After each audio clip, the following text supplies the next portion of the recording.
Est-ce que quand on est atteint d'une sclérose en plaques, le rire, ça aide? J'étais heureux, il y avait une belle vie, je voulais pas que ça s'arrête. Elle ne m'a jamais quitté aux éditions Robert Laffont. C'est qui, elle? C'est ma sclérose en plaques, avec laquelle je vis depuis 30 ans. Donc j'ai passé pratiquement plus de temps avec elle que sans elle. Est-ce que vous, à un moment, vous vous êtes dit, voilà, avec les nuls, on est au top du top, et arrive un moment, cette sclérose en plaques? On sortait de la mort de Bruno Carrette, et puis tout d'un coup, Alain de Greff est venu nous voir. Alain de Greff, c'était le patron des programmes de Canal, disant, vous n'allez pas vous arrêter là, il faut continuer. Et nous, on était prêts à tout abandonner. Et on a fait Histoire de la télévision. Et d'Histoire de la télévision, on est passé à Les Nuls, l'émission, et c'était extraordinaire. Et là, j'ai découvert que je commençais vraiment à être malade, que je n'arrivais plus à courir, j'ai du mal à monter, descendre des marches, enfin plein de petites comme ça, et je voulais pas être malade. Donc ça a été un facteur extrêmement bloquant. Comment est-ce que vous l'avez appris concrètement? Par un médecin, mais j'ai eu la chance de ne pas avoir Wikipédia à l'époque, donc j'ai pas pu directement savoir que ça allait peut-être briser ma vie. Donc j'ai continué à vivre normalement, à faire la teuf normalement, à aller écouter de la musique, à aller au concert, à faire tout ce que je pouvais faire enfin, parce que je gagnais super bien ma vie. Et c'était des moments géniaux, les Nuls l'émission. C'était 6 jours sur 7 de travail, d'écriture, de tournage. Et comme je le dis dans le livre, on avait par contrat une fête tous les week-ends. Donc c'était marrant. Ouais, et on se réveillait tard le dimanche et on s'appelait, et le lundi on retournait au boulot. Elle ressemblait à quoi, ces fêtes? À tout et n'importe quoi. C'est-à-dire que c'était une grande lâchade. Après avoir bossé comme un dingue toute une semaine, on écrivait 52 minutes par semaine. On répétait, on jouait en live. C'était avec un groupe invité. Et ça pouvait être un méga groupe comme un groupe plus petit. Quand t'as Red Hot Chili Peppers qui viennent, qui jouent, qui répètent, qui jouent après, et ça nous est arrivé. Quand t'as Willy DeVille qui vient, je sais plus qui était l'invité, mais je me rappelle que l'invité musical a fait un bœuf avec l'invité. Enfin, il y avait des moments tarés. Et comment vous commencez à sentir les premiers symptômes, en fait? C'est pendant les fêtes, vous avez mal à la jambe? Un jour, ma jambe lâche dans le tournage d'un sketch. Me dit que c'est pas grave. Puis j'ai des fourmis dans les jambes. Et puis j'ai du mal à courir. Et puis je vais voir des médecins qui me disent, oh, c'est peut-être ci, c'est peut-être ça. Mais voilà, c'est des petits trucs qui arrivent, qui te diminuent, qui te fatiguent. Puis après, j'ai consulté et le père d'un de mes vieux potes, qui est médecin, m'a dit, tu devrais aller voir un neurologue. Et j'ai vu un neurologue. Et on a fait des tonnes d'examens et à la fin, on a décelé que c'était une plaque. Quand ça arrive, est-ce qu'on décide de continuer à ce rythme de travail? Est-ce qu'on ralentit? Qu'est-ce qu'on fait? Comment dire? Moi, j'ai tout fait pour pas que ça se voit. Moi, de travailler en faisant rire, c'est exactement ce que j'avais de plus fort en moi. J'étais heureux, il y avait une belle vie, je voulais pas que ça s'arrête. Mick Jones du groupe Les Clash disait « Je ne me souviens pas avoir eu de vacances aussi longtemps qu'a duré The Clash ». Est-ce que c'est pareil pour les Nuls? D'une part, avec les Nuls, c'était beaucoup de travail, mais c'était aussi beaucoup d'amusement.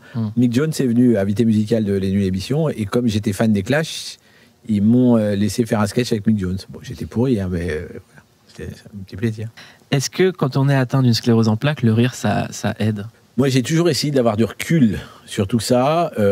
J'en ai fait des blagues.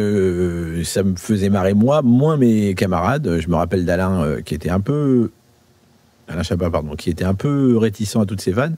Et j'ai revu un truc bizarre. J'ai revu un 93 Faubourg d'Ardisson où j'étais avec Jamel et je balançais des vannes sur ma maladie.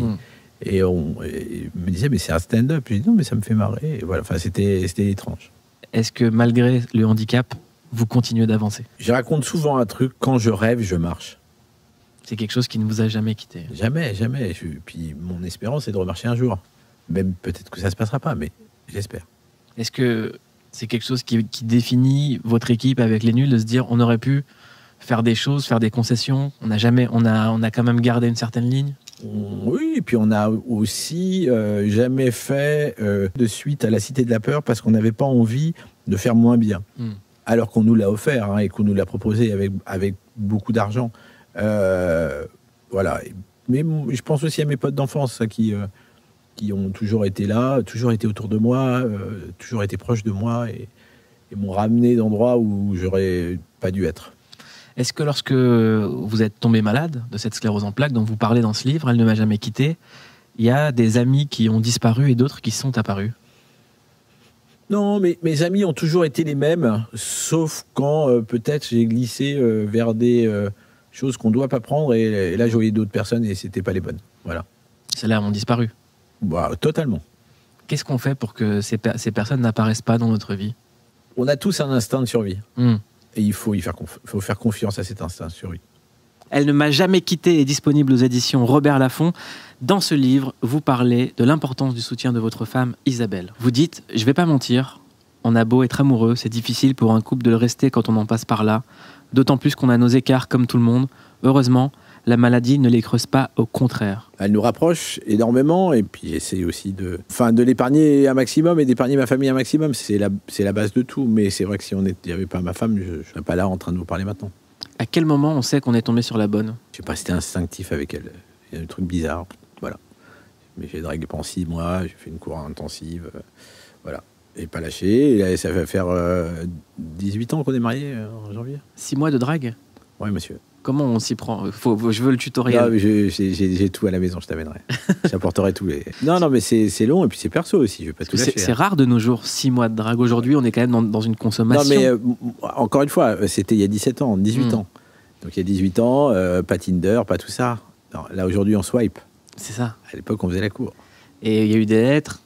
Il y a eu des mots, des SMS, des fleurs. lettres, des fleurs, du vouvoiement. Non, il y a eu beaucoup de choses. D'accord. Beaucoup de choses. Des pleurs? Non, jamais. Non, jamais. Des rires, beaucoup. Ouais. Beaucoup de rire. Exactement. Le rire séduit encore. J'espère. Sinon, on est mal barrés, et toi et moi. On n'a que ça, nous. Funky drummer Dominique Farrugia, vous l'avez dit, morceau samplé plus de 1000 fois. J'ai le nombre exact. Mais allez-y, ça m'intéresse. Plus de 1300 fois. J'adore. Non, mais ça me rappelle Eric B. et Rakim, ça me rappelle plein de rappeurs des années 80. Des années 80 et 90 qui s'en sont servis plus d'un millier de fois. C'est génial. Le batteur de cette chanson s'appelle Clyde Stubblefield et en fait, c'est le breakbeat qu'on entend au début qui a servi à faire la majorité des morceaux de rap avec cette caisse de résonance incroyable. Et beaucoup de rappeurs l'ont juste samplé et en fait, sans le savoir, James Brown avait créé le rap. Exactement. Il a même plus que créé le rap puisqu'on l'a tellement pompé qu'à un moment, il s'est réveillé en disant « Je voudrais un peu d'argent, messieurs. » C'est ça.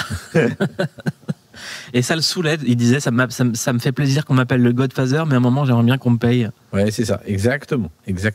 Le morceau, ça a été samplé, je le rappelle, par Dr. Dre, Public Enemy, LL Cool J et même George Michael dans le morceau Waiting for That Day. Vu qu'on a parlé de batterie, pourquoi la batterie est importante chez vous?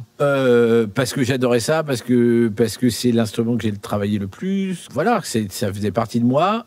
Et quelque part, heureusement que j'ai fait de la télé et écrit des... Sinon, aujourd'hui, je serais dans la... parce que j'arrive plus à jouer. Et la batterie, comment est-ce que vous l'avez touchée pour la première fois? C'était quoi le premier contact? Mon père était batteur, ça me plaisait, donc j'ai commencé à toucher. Puis après, je me suis payé des cours. Puis j'ai utilisé une vieille batterie de mon père. Puis j'ai acheté ma batterie avec mes petites économies. Et c'était un grand moment. Est-ce que le tempo, c'est quelque chose qui vous a accompagné toute votre vie? Sans tempo, il n'y a pas de comédie. C'est le rythme qui donne le flow, qui donne la vanne. C'est comme ça qu'on l'a. Il y a des gens cosmiques, comme certaines personnes que vous avez autour de vous, qui ont des flows incroyables. Je pense à Jimo, qui a un rythme super personnel, mais qui arrive à sortir des vannes, mais d'un autre monde. À contre-temps. Et il est au-delà du contre-temps, il est au fond du temps, lui. Et Jimo, c'est un mec que j'ai découvert grâce à toi. J'ai une passion pour ce mec, une passion. Il est venu un jour dans mon bureau me pitcher un film. J'étais mort de rire. Mais c'est le mec qui a le moins envie de faire d'un film de la planète. C'est magnifique. Et à quoi on reconnaît qu'une vanne a un bon tempo? C'est difficile à dire. Si elle te fait rire, en principe, c'est le bon tempo. Le bon truc, c'est de placer la chute au bon moment et de ne pas être perdu dans trop d'explications. Non, il y a des mecs qui l'ont, il y a des mecs qui l'ont pas. Il y a des nanas qui l'ont, des nanas qui l'ont pas. C'est compliqué. Je trouve que dans la nouvelle scène, il y a des nanas qui sont très très forts. Des mecs aussi. Il y a un mec comme Alban Ivanov, c'est un ovni. Pareil, pour moi, vu ces spectacles, je les ai vus qu'en vidéo, parce que c'est compliqué pour moi d'aller dans les salles. Mais qu'est-ce qu'il est fort, ça tombe, c'est fort, très fort. Pourquoi est-ce que moi, quand j'étais plus jeune, ou même encore quand je revois les images, j'ai l'impression qu'à chaque fois que Dominique Farrugia, Chantal Lobby, Bruno Carrette et Alain Chabat prennent la parole, sans même faire de blagues, c'est drôle? Est-ce que vous avez travaillé ça jusque dans la diction, en fait? Non, jamais de la vie. On a travaillé nos vannes, on a travaillé nos sketchs. Maintenant, en interview, il y en avait qui étaient plus ou moins bons que d'autres. Moi, j'aime bien la fonction de sniper, c'est-à-dire de glisser une vanne au moment où on l'attend pas. Ça, c'est assez marrant. Après, on avait chacun nos rôles, on avait chacun nos attitudes. Et puis moi, en vieillissant, j'ai pris un peu de bouteille et j'ai commencé à faire des vannes un peu plus drôles que je ne faisais au début.